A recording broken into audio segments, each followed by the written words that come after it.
2019년 1월 23일 헛 데일리 디보션입니다. 오늘도 예수님과 함께하며 헛의 축복을 누리는 하루가 되시기 바랍니다. 마태복음 21장을 읽겠습니다. 그들이 예루살렘에 가까이 가서 감람산 벳바게에 이르렀을 때에 예수께서 두 제자를 보내시며 이르시되 너희는 맞은편 마을로 가라.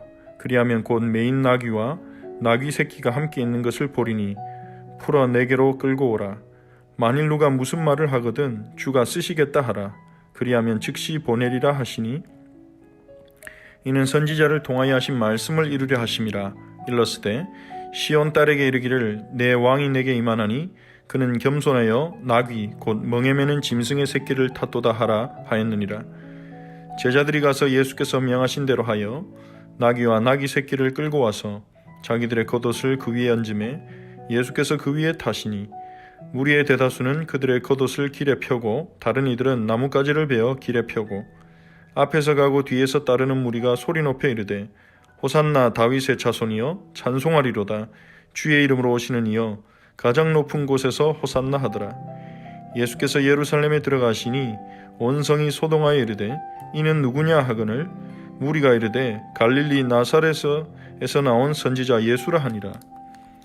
예수께서 성전에 들어가사 성전 안에서 매매하는 모든 사람들을 내쫓으시며 돈 바꾸는 사람들의 상과 비둘기 파는 사람들의 의자를 둘러엎으시고 그들에게 이르시되 기록된 바 내 집은 기도하는 집이라 일컬음을 받으리라 하였거늘 너희는 강도의 소굴을 만드는도다 하시니라.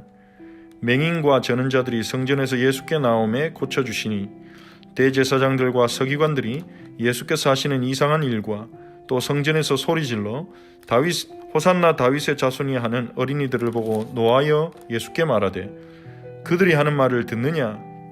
예수께서 이르시되 그렇다.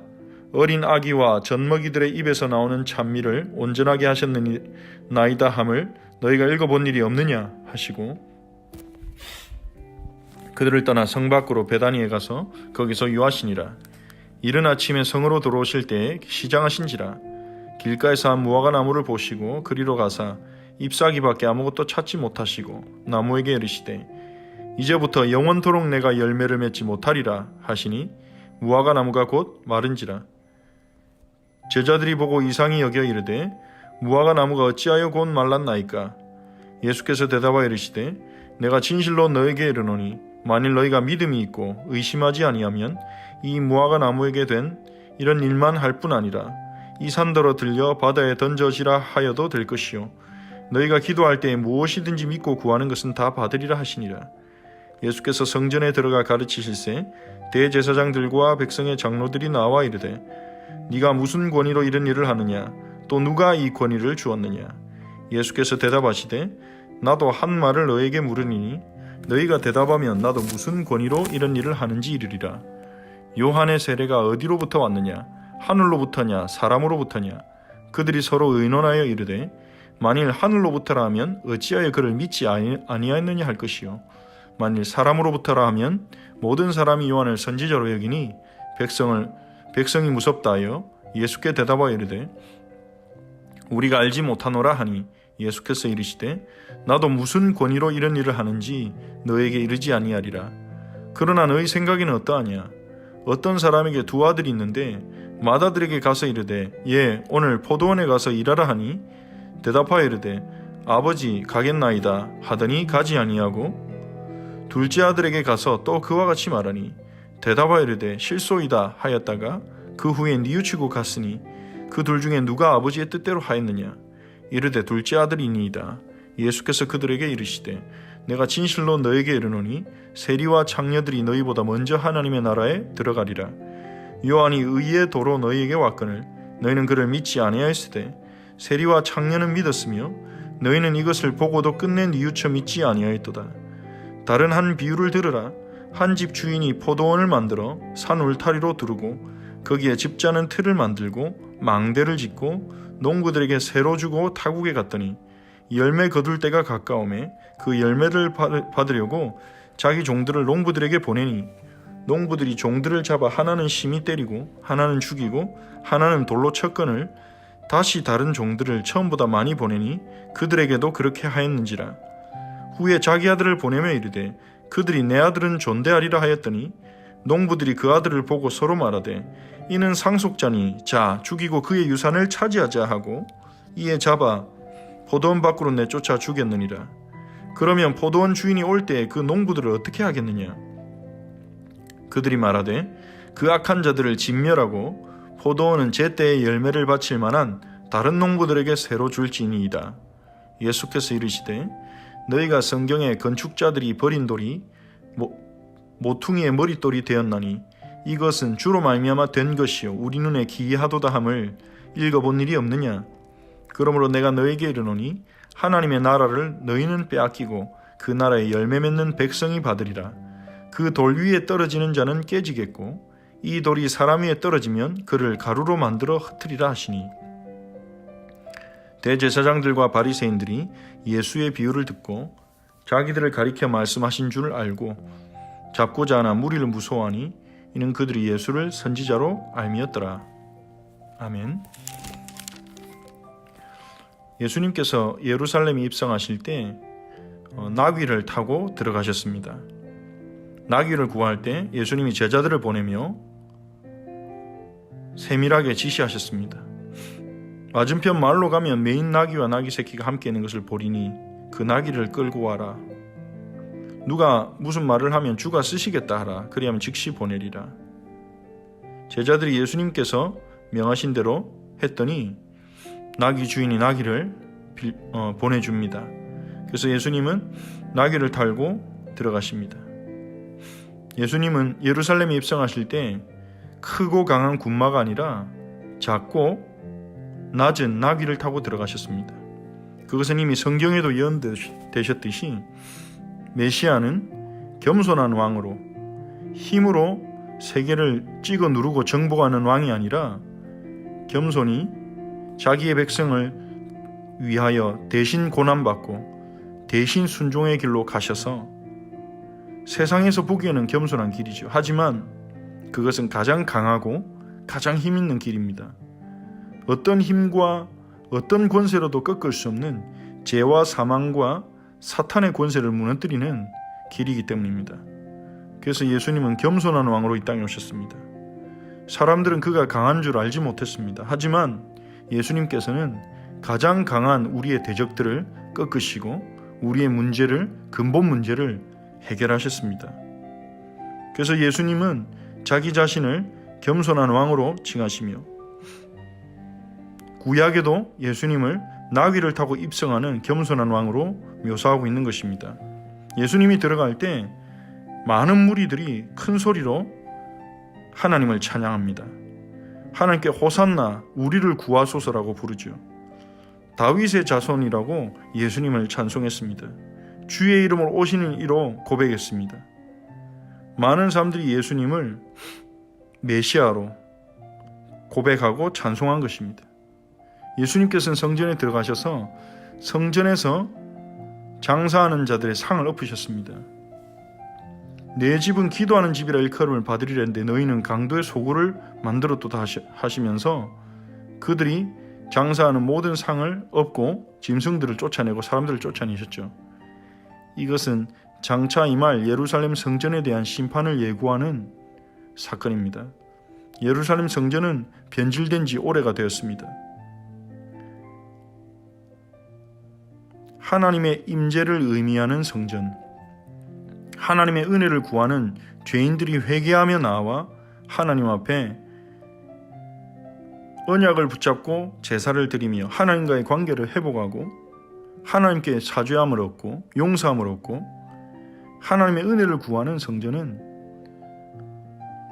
오래전부터 정치적인 영향력을 가진 사람들이 좌지우지하는 경제 원리에 따라 움직여지는, 그래서 이방인들이 나올 수 있도록 준비되어진 공간에 장사꾼들이 자리를 잡고 거기서 얻는 이윤들이 대제사장에게 돌아가는 돈벌이 수단으로 그렇게 변질되어 버린 것입니다. 그러한 성전은 하나님께 필요 없는 것이고, 그래서 예수님께서는 그 성전이 심판받을 것을 성전 청소 사건을 통해서 예고하셨죠. 하지만 그 사건을 보고도 대제사장과 백성의 장로들은 자신들의 문제를 깨닫지 못합니다.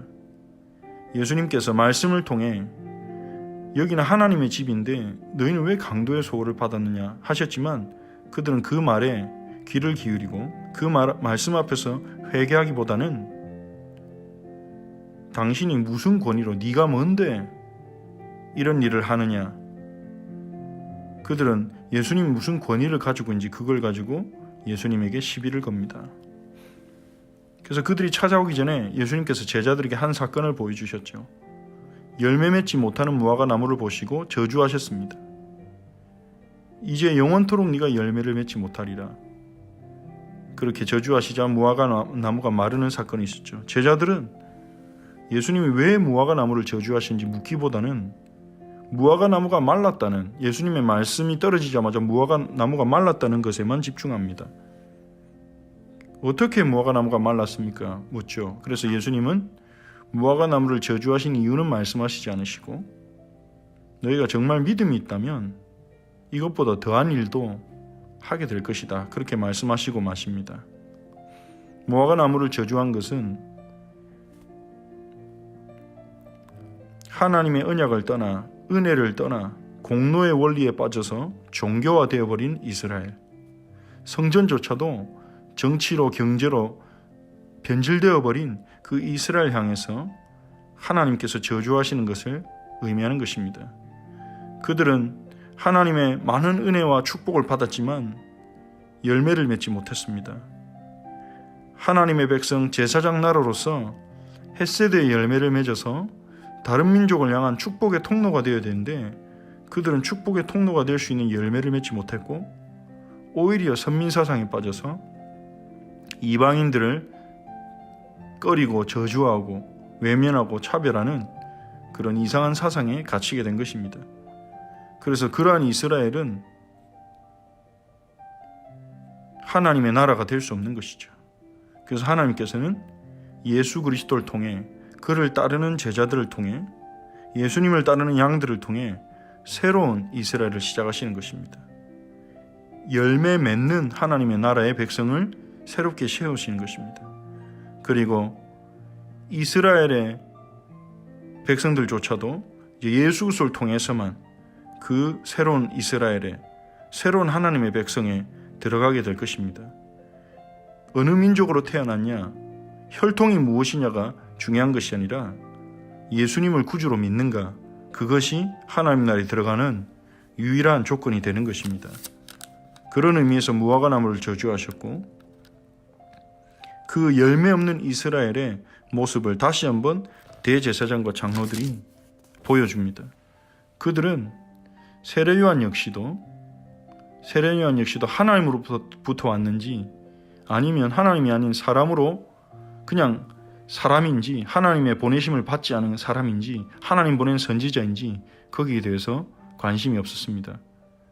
다만 예수님이 요한의 세례가 어디로부터 왔냐, 하늘로부터냐 사람으로부터냐라고 질문하자 자신들의 입장과 자신들의 유익을 위해서 어떤 답변이 좋을지 그것만을 생각합니다. 그들은 하나님 앞에 서지 않았고 하나님 앞에 진실하게 서지 않았고 그들은 철저하게 자신들의 이권을 지키는 종교 집단이 되어 있었습니다. 하늘로부터라고 대답하면 어째서 그를 믿지 아니하냐, 어째서 그를 인정 안 하냐 그렇게 말할 것 같아서 그 대답을 하지 못하고, 사람으로부터라고 하면 그를 선지자로 여기는 백성들이 그들에게 책망할 것이 두려워서 그들은 모른다고 답합니다. 그러자 예수님은 그들에게 나도 무슨 권위로 이런 일을 하는지 너에게 알려주지 않겠다 하시면서 두 가지 비유를 드십니다. 첫 번째 비유는 두 아들이 있는데 첫째 아들은 아버지가 포도원에 가서 일을 하라고 했는데 가겠다고 하고 가지 않았습니다. 이것은 이스라엘 백성, 대제사장과 서기관들, 바리새인들을 의미하는 것입니다. 그들은 하나님 말씀에 순종한다고 했지만 실제로 하나님 말씀에 순종하지 않았습니다. 그 말씀의 본질에 들어가지 않았고 본질에는 관심이 없었습니다. 그들은 자기 자신들을 위해서 살았습니다. 자기 자신들의 권익과 이익을 위해 성정과 율법을 이용했습니다. 그래서 예수님은 그들을 외식하는 자라고 말씀하셨죠. 하지만 둘째 아들은 싫다고 했다가 나중에 뉘우치고 아버지의 말씀에 순종했습니다. 아버지의 말에 순종했습니다. 예수님은 둘 중에 누가 아버지의 뜻대로 하느냐고 묻자 이 유대인들은 둘째 아들이라고 대답합니다. 그러면서 이 둘째 아들은 세리와 창녀들이다 그렇게 말씀하십니다. 의롭다고 생각한 너희가 아니라 자신들이 죄인이라고 생각하는 자신의 죄인됨을 인정하는 자들이 먼저 하나님 나라에 들어갈 것이다. 그렇게 말씀하십니다.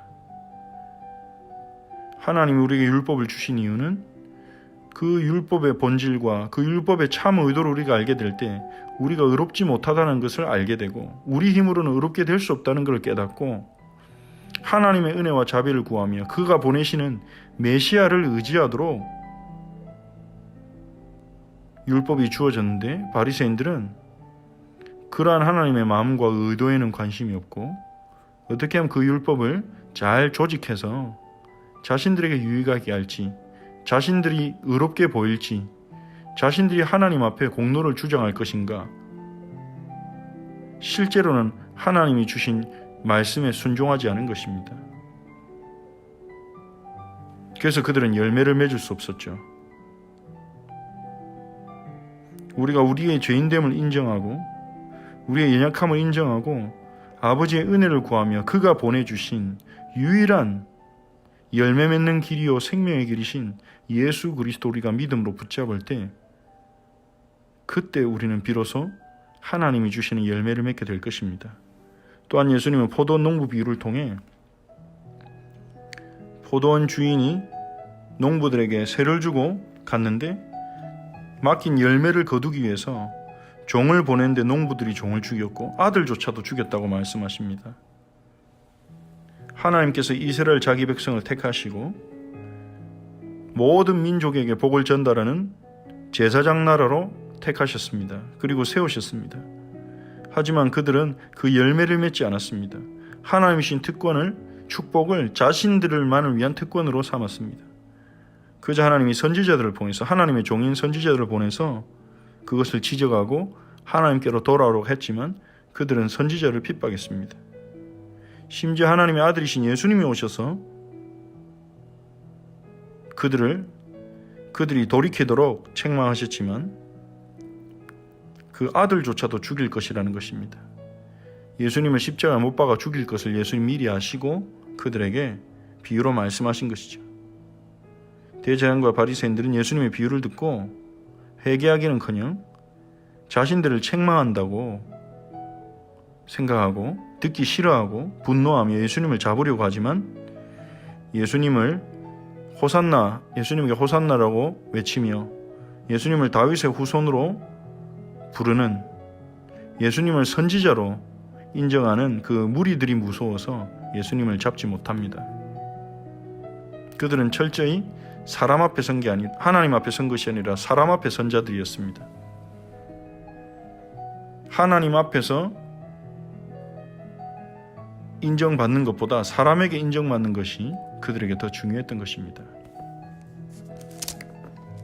오늘 이 말씀을 우리가 묵상하며 우리가 하나님의 음성을 듣기를 원합니다. 하나님은 우리를 열매 맺는 백성으로 부르셨습니다. 열매를 맺는 길은 주님이 이미 말씀해 주셨듯이 우리의 연약함과 우리의 죄인됨을 하나님 앞에 인정하고 하나님이 주신 그 길, 하나님이 주신 바로 그 복음, 예수 그리스도를 오늘도 우리가 붙잡는 것입니다. 예수 그리스도를 의지하는 것입니다. 예수 그리스도와 동행하는 것입니다. 겸손한 왕으로서 나귀를 타고 입성하신 고난과 죽음을 통해 죄와 사단과 모든 어둠의 권세를 정복하신 예수님을 의지하고 예수님을 믿음으로 사는 것이 열매 맺는 길입니다.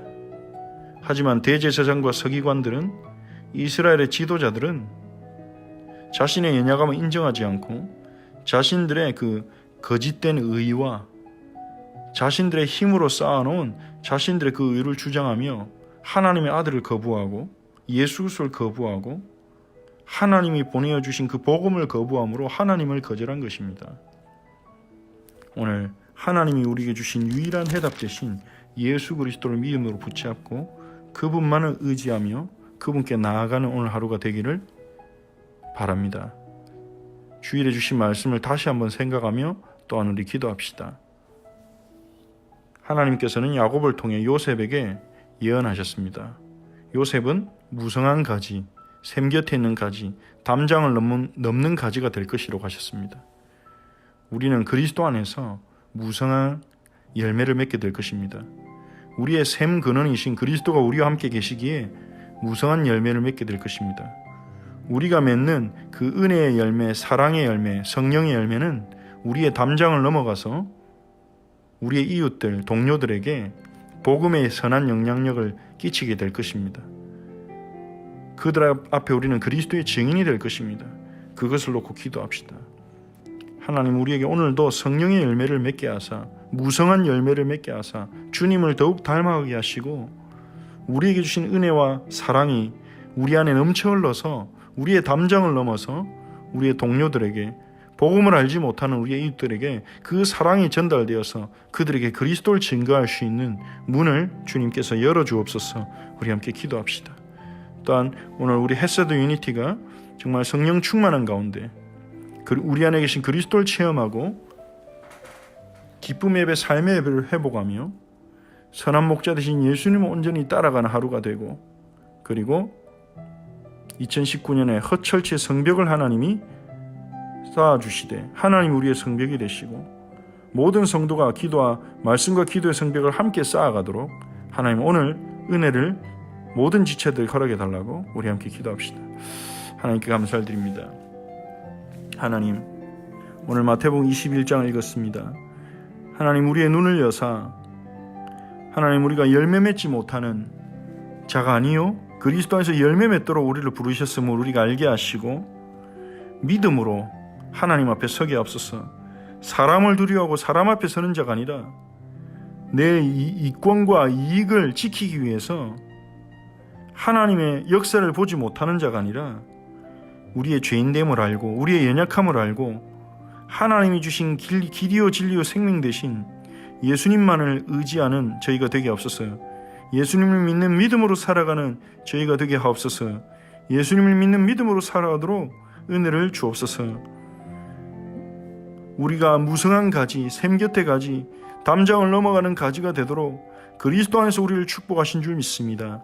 오늘도 우리의 샘 대신 생명의 근원 되시고 축복의 근원 되시는 예수님께 오늘 하루 종일 접속하게 하시고 예수님과 동행하며 순간순간 예수 그리스도를 믿는 믿음으로 살아가게 하옵소서.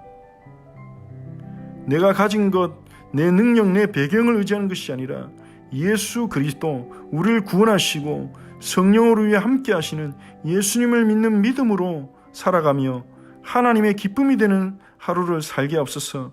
우리 주신 오늘도 우리 모든 지체들이 성령의 풍성한 열매를 맺어서 은혜와 사랑의 열매를 맺어서 주 예수 그리스도를 더욱 닮아가게 하시고 그 열매가 우리의 담장을 넘어서 이웃들에게 전달되어 전도의 문이 열리게 하옵소서. 복음 전할 수 있는 문을 열어주시옵소서. 선교의 문을 주님께서 열어주시옵소서. 하나님 아버지, 그리스도로 우리에게 충만케 하여 주옵소서.